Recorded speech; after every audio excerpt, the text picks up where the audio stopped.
Hello guys, and welcome back. Today we're going to be talking about the SkinWalker Ranch, a very notorious spot for paranormal activity. Unlike other paranormal locations, SkinWalker Ranch has a story for every paranormal lover. Whether you love aliens, cryptids, or even ghosts, there's a story there for anybody. So right now we're going to dive into the first episode of this series and get into the glowing blue orbs of SkinWalker Ranch. Hope you guys enjoy.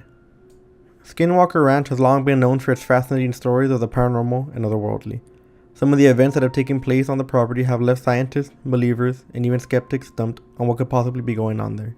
Today, we're going to be talking about one story of SkinWalker Ranch, the glowing blue orbs. Our story is going to be taking place with the Shermans, who recently bought this property from the previous owners who owned it back in the 1930s. The Shermans were living everyday life when they started noticing blue spheres of light flying around their ranch. They were bright blue and seemed to move in erratic patterns that cannot really be mimicked by anything of our current technology. The orbs seemed interested in their animals since they were seen multiple times creeping up close to them only to frighten the animal that they were observing. Whenever one of the Shermans pointed a flashlight at these orbs, they seemed to scurry away at high velocities. There was even an incident where one of the orbs came close to Terry Sherman and acted like it was inspecting him in some way or form before flying back into the darkness. This went on for a while until one night the Sherman saw an orb close to one of their cows. The orb scared the cow, and this triggered the Sherman's 3 dogs to give chase to it. The dogs followed the high-speed ball into the woods until they saw nothing, and the Shermans, not knowing what was going on, decided to wait for the dogs to return, but they did not. Instead, they heard a cry from one of the dogs through the trees. Deciding that it was not safe to investigate in the dead of night, they decided to go check what happened in the morning. The next morning, the Shermans went to the area where the cry originated from. Once they got there, they noticed 3 circles burned into the grass.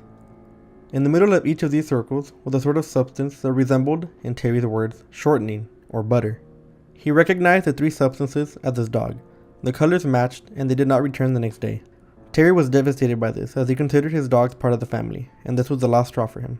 After this incident, the Shermans thought that this was enough and decided to sell the house.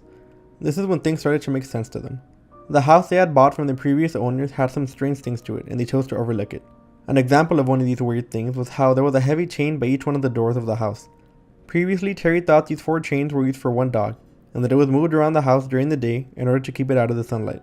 After talking to some of the locals, he found out that the 4 chains were actually used to hold 4 big dogs that were chained by each one of the doors to keep something out.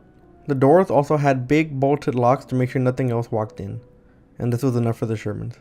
Everything they knew began to make sense, and they decided that leaving would be the best option.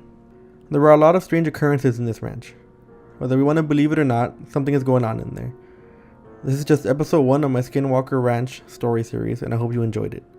If you haven't subbed already, be sure to do so that you won't miss any of my future videos. And also, be sure to tell your friends about this channel since I know everybody loves a good paranormal story. Until next time guys, stay safe out there.